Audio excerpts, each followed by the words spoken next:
नमस्कार दोस्तों, मेरा नाम है अखिलेश दुबे। स्वागत है आप सभी का इस वीडियो में। देखिए दोस्तों, ये जो वीडियो है थोड़ा अलग होने वाला है। ये मैं अपने बाकी वीडियोस की तरह नहीं बनाने वाला हूँ। इसमें क्या है ना, इस वीडियो में हम बात करेंगे एक डायमंड के बारे में जिसका नाम है कोहिनूर डायमंड। अब एक्चुअली मैं एक आर्टिकल हाल में पढ़ रहा था, हाल ही में, उसमें मुझे पढ़ने मिला कि भाई जो है रानी के, जो इंग्लैंड की रानी है, उनके मुकुट में जो है कोहिनूर लगा हुआ है। हालांकि ये बात मुझे बहुत पहले से पता थी, लेकिन इस पॉइंट से मुझे आइडिया आया कि बहुत कम लोगों को इस बारे में पता होगा कि कोहिनूर जो है वो इंग्लैंड की रानी के पास गया कैसे। एक्चुअली इंग्लैंड की रानी के पास तो था ही नहीं ना, वो तो इंडिया का था।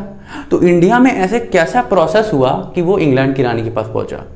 ठीक है, इंडिया में किन रूलर के थ्रू कोहिनूर पास किया, इंडिया में कोहिनूर निकला कहाँ से, कौन सी ऐसी पॉलिटिकल कंडीशंस थी, किसने किसको हराया, किसने किसको मारा, किसने किसको लूटा, ये सब जो है ना इस वीडियो में हम पढ़ने वाले हैं। ये वीडियो बहुत इंटरेस्टिंग होगा दोस्तों, स्किप बिल्कुल भी ना करिएगा। इसको स्किप तो करिएगा ही नहीं, पूरा एंड तक देखिए और मैं आपको गारंटी दे रहा हूँ आपको मज़ा आएगा और जो नॉलेज मिलेगी आपको वो बेहिसाब होने वाली है। आप कम से कम आप ब्लैंक नहीं हो जाओगे अगर आपको कोई कोहिनूर के बारे में पूछ लेगा तो।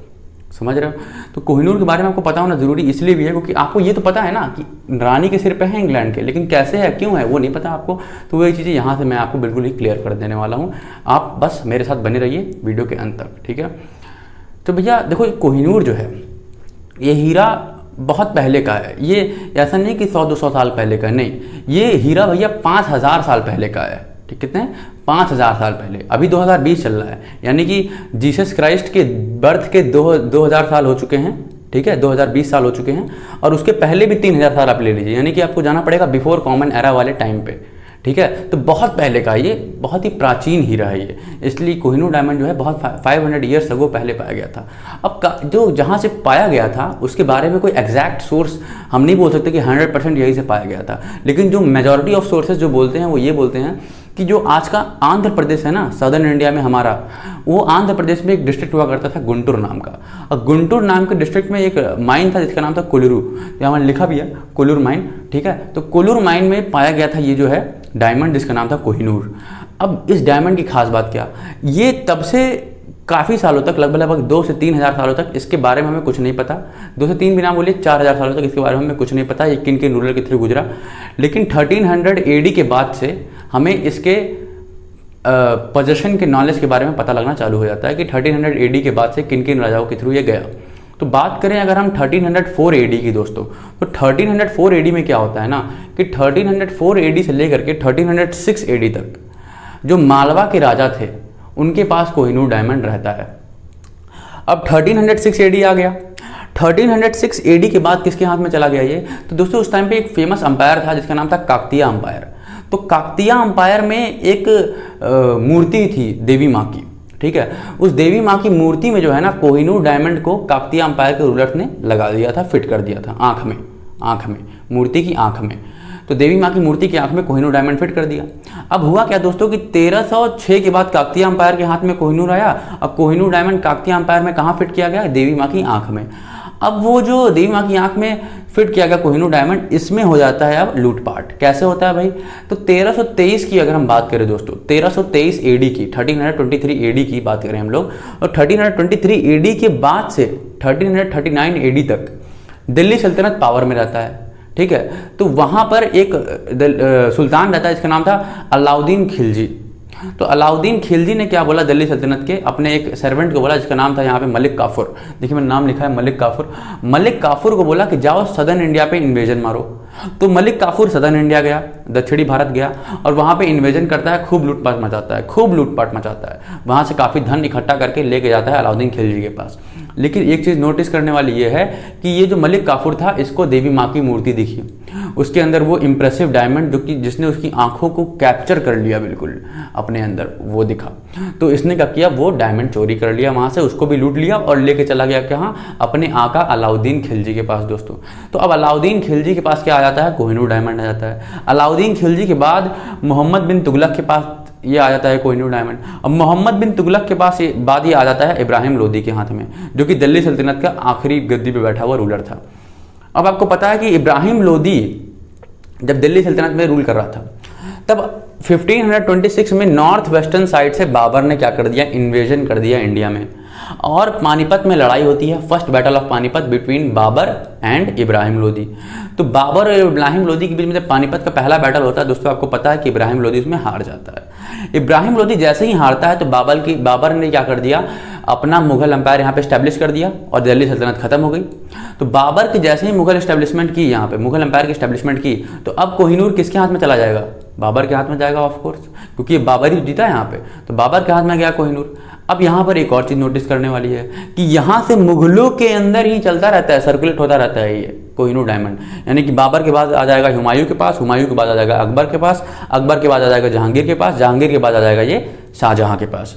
अब शाहजहां के पास जब ये आ गया तो शाहजहां ने एक और चीज़ की, क्या किया भाई, अपना एक थ्रोन बनवाया, अपना एक सिंहासन बनवाया, और उस सिंहासन का नाम था पीकॉक थ्रोन। पीकॉक थ्रोन की खास बात ये थी दोस्तों कि उसमें अलग अलग टाइप के रत्न लगे हुए थे, ज्वेल लगे हुए थे, जेम्स लगे हुए थे, हीरे जवाहरात अलग अलग टाइप के। तो भाई रूबी लगा हुआ है, क्या कहते हैं, जेड लगा हुआ है, डायमंड लगे हुए हैं, सोने की चीज़ें अलग लगी हुई हैं। तो बड़ा खूबसूरत सिंहासन था, वो इंप्रेसिव था, दूर से देखने वाला लगेगा कि हाँ पीकॉक थ्रोन बहुत इंप्रेसिव है। तो पीकॉक थ्रोन के ऊपर ही उसने कोहिनूर को फिट करवा दिया और अब पीकॉक थ्रोन की वैल्यू और बढ़ गई। तो होता क्या है, शाहजहां के बाद ये मिलता है कोहिनूर औरंगजेब को, औरंगजेब के बाद मिलता है बहादुर शाह फर्स्ट, जो कि लेटर मुगल था एक, बहादुर शाह फर्स्ट के बाद मिलता है जहांगीर शाह को, जहांगीर शाह के बाद मिलता है फर्रुखशियार को, फर्रुखशियार के बाद किसको मिल जाता है ये रफ़ीउद्दरजात को, और रफ़ीउद्दरजात के बाद मिल जाता है रफ़ीउद्दौला को। रफ़ीउद्दौला को शाहजहां 2 के नाम से भी जानते हैं हम लोग। तो रफ़ीउद्दौला के बाद आता है ये मोहम्मद शाह के हाथ में दोस्तों। तो ये जो मोहम्मद शाह था ना, इसको हिस्टोरियंस रंगीला के नाम से भी जानते हैं और बोलते हैं। रंगीला क्यों भाई, क्योंकि इनको मुगल एम्पायर से कोई मतलब नहीं था, इन्हें बिल्कुल फर्क नहीं पड़ता कि कौन इन्वेजन कर रहा है, मराठाज आपका टेरिटरी कैप्चर कर रहे हैं, किंगडम्स इंडिपेंडेंट हो रहे हैं, इन्हें कोई फर्क नहीं पड़ता। इन्हें इस बात से फर्क पड़ता था, इन्हें 4 चीज़ें करवा लो।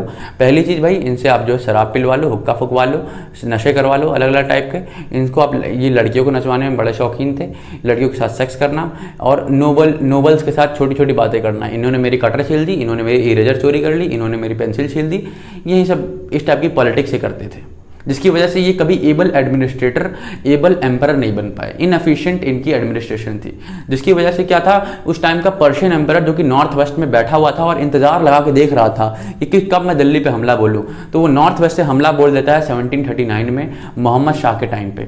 अब मोहम्मद शाह उस टाइम पे थे इनकैपेबल, तैयार थे नहीं, ठीक है, किसी भी चीज़ के लिए। अब मोहम्मद शाह को उसने जो मारा है, कुत्ते की तरह मारा है, और उसके बाद उसको इम्प्रिजन कर लिया, उसको जेल में बंद कर लिया मोहम्मद शाह को, और 57 डेज के लिए खुद मुगल एम्परर बन गया। उसका कोई इरादा नहीं था यहाँ पे इन्वेजन करके यहाँ अंपायर बनाने का, वो सिर्फ लूटपाट करने आया था नादिर शाह। नादिर शाह ने 1739 में 13 फरवरी को बैटल ऑफ करनाल में मुगल आर्मी को हरा दिया था। उसके बाद मोहम्मद शाह कैप्चर हो गए, और उसके बाद जो है खूब जो लूट मचाई है नादिर शाह ने यहाँ पे, हिसाब नहीं है उसका भाई साहब, हिसाब नहीं है। 70 करोड़ रुपए, उस टाइम के 70 करोड़ रुपए, मैं 18th सेंचुरी की बात कर रहा हूँ, 1739 की, ठीक है, 1739 की, उस टाइम के 70 करोड़ रुपए, 70 करोड़, ठीक है, वो मुगल ट्रेजरी से उसने निकाल लिए। नोबल्स से पैसे चोरी किए, नोबल जो थे मुगल एम्पायर के, उनके ट्रेजरी से भी, उनके भी खजाने से पैसे निकाले। पीकॉक थ्रोन और कोहिनूर ले गया वो, ये इंपॉर्टेंट बात है, ठीक है। पैसे जितने भी निकाले हों वो इंपॉर्टेंट उतना नहीं था, इंपॉर्टेंट ये है कि इसने कोहिनूर भी चोरी कर लिया। अब कोहिनूर किसके हाथ में आ गया भाई, नादिर शाह के हाथ में आ गया। अब नादिर शाह लेके चला गया उसको पर्शिया। अब वहाँ हो जाती है नादिर शाह की थोड़े टाइम बाद डेथ। और नादिर शाह के बाद कौन रूलर बनता है, तो नादिर शाह का एक गुलाम था जिसका नाम था अहमद शाह अब्दाली। अहमद शाह अब्दाली जो है नेक्स्ट रूलर बनता है पर्शिया का, या फिर बोल रहे हैं अफगानिस्तान के आसपास के इलाके का। तो अब अहमद शाह अब्दाली के बाद, अब देखिए पर्शियन का, अब नादिर शाह के पास कोहिनूर था, तो अब किसके पास आ जाएगा, अब अहमद शाह अब्दाली के पास आ जाएगा। और अहमद शाह अब्दाली के सक्सेसर था एक जिसका नाम था शाह शुजा दुर्रानी। शाह शुजा दुर्रानी जो था ये 1809 तक जो है अफगानिस्तान का आमिर रहता है, रूलर रहता है, लेकिन 1809 के बाद इसको भगा देता है दोस्त मोहम्मद, ठीक है, जो कि उस टाइम का अफगानिस्तान का नया रूलर बन जाता है। तो शाह शुजा वहाँ से भगा दिए जाते हैं अफगानिस्तान से, और वो यहाँ पे सिखों की शरण में आके रहते हैं। तो सिखों ने क्या किया, अंग्रेजों के साथ मिलकर के शाह शुजा को वापस से काबुल की गद्दी पे बैठाया, अफगानिस्तान की गद्दी पे बैठाया। इससे खुश होकर के शाह शुजा ने क्या किया, रंजीत सिंह को, जो कि उस टाइम पे सिख अंपायर का मालिक था, सिख अंपायर का किंग था, राजा था, उसको कोहिनूर गिफ्ट कर दिया। तो देखिए दोस्तों, रंजीत सिंह के पास जो कि सिख अंपायर का मालिक था, उसको क्या मिल गया, कोहिनूर मिल गया। अब रंजीत सिंह के सिख अंपायर के थ्रू ही अंग्रेजों को भी कोहिनूर मिलेगा। देखिए कैसे, रंजीत सिंह की डेथ हो जाती है 1839 में। रंजीत सिंह की जैसे ही डेथ हुई दोस्तों 1839 में, उसके बाद के रूलर हो गए इनएफिशिएंट। तो दुलीप सिंह यानी कि दलीप सिंह जो थे 1443 में क्या बन जाते हैं, नए एम्परर बनते हैं सिख अंपायर के। 1845 टू 1846 में फर्स्ट एंग्लो सिख वॉर होता है जिसमें सिख हार जाते हैं। 1849 में सेकंड एंग्लो सिख वॉर होता है जिसमें बुरी तरीके से सिख हार जाते हैं। और इसके बाद 1849 में क्या हो जाता है, आपका सिख अंपायर जो है वो अंग्रेजों के अधीन हो जाता है। अंग्रेज उसको एनेक्स कर लेते हैं ब्रिटिश अंपायर में, ठीक है। अब ब्रिटिश अंपायर में सिख अंपायर आ गया तो अब सिखों की कोई वैल्यू रह नहीं गई, और जो उनका राजा था जिसका नाम था दिलीप सिंह, उसको क्या कर दिया गया, लंदन भेज दिया गया। दिलीप सिंह की माता रानी जिंदान को बनारस भेज दिया गया, और इस तरीके से क्या हो गया, सिस्टम इन लोगों का सेट हो गया। और अब कोहिनूर किसके हाथ में गया भाई, अंग्रेजों के हाथ में। उस टाइम पे गवर्नर जनरल कौन था, लॉर्ड डलहौजी। लॉर्ड डलहौजी ने क्या किया, कोहिनूर अपने पास रख लिया। और देखिए दोस्तों 6 अप्रैल 1850 में एक शिप थी जिसका नाम था एंगमिस मीडिया। तो एंगमिस मीडिया में क्या किया गया, कोहिनूर को रखा गया और उसको इंग्लैंड के लिए रवाना कर दिया गया। इंग्लैंड की रानी को तब से मिल गया क्या, कोहिनूर डायमंड, जो कि उनके मुकुट पे आपको सुशोभित मिलेगा। अब इंग्लैंड के लोगों ने, इंग्लैंड की रानी ने जो है क्या कर दिया है, कोहिनूर देने से वापस मना भी कर दिया है। अब कोहिनूर भारत को नहीं मिलने वाला है। तो ये चीज़ हुई। तो इस तरीके से जो है दोस्तों कोहिनूर ट्रैवल करता है इंडिया में के रूलर्स के बीच में। उसके बाद अब कहाँ पहुँच गया ये, आपके, मैंने बताया आपको, इंग्लैंड की रानी के मुकुट पे है ये, ठीक है ना। तो इंग्लैंड के पास अभी कोहिनूर है, इंडिया के पास अब नहीं रहा। तो इस तरीके से जो है कोहिनूर पहुंचा है। तो ये सारी चीज़ें मैंने शॉर्ट नोट्स में यहाँ प्रेजेंट की हुई हैं। आप चाहें तो लिख सकते हैं, यानी तो मेमोराइज कर सकते हैं, थोड़ा सा हेल्प रहेगा इससे। स्टोरी फॉर्म में मैंने बताया है। अगर आपको दोस्तों वीडियो पसंद आई हो तो सब्सक्राइब करें इस वीडियो को, सब्सक्राइब करें इस चैनल को, और लाइक करें इस वीडियो को, शेयर करें बिल्कुल। क्योंकि देखिए शेयर करने का फायदा क्या है, यहाँ पे आपको पता लगा कोहिनूर का सिस्टम क्या था, यहाँ पूरा कोहिनूर की पूरी हिस्ट्री पता लगी, आपको इंटरेस्ट आया होगा, ये मैं गारंटी से बता रहा हूँ। लेकिन अगर आप इसको शेयर करेंगे तो सामने वाले पार्टी जिसको आप शेयर करेंगे उसको भी इसके बारे में पता लगेगा। तो हर इंडियन के बारे में पता लगेगा, हर इंडियन को पता लगेगा कि कोहिनूर, जिसके बारे में वो कोहिनूर करते रहते हैं, बस कोहिनूर नाम जानते हैं बस, और ये जानते हैं कि इंग्लैंड की रानी के सिर पे है, वो इसके बारे में भी जान पाएंगे, पूरी हिस्ट्री के बारे में। तो दोस्तों आप इसको शेयर करें, ठीक है। और मिलते हैं अगली वीडियो में दोस्तों। मैं भी ऐसी ही इंटरेस्टिंग वीडियो बताता रहूँगा। आप बस मुझे सपोर्ट करें, सब्सक्राइब करें हमारे चैनल को और लाइक करें वीडियो को, ठीक है। चलो भाई।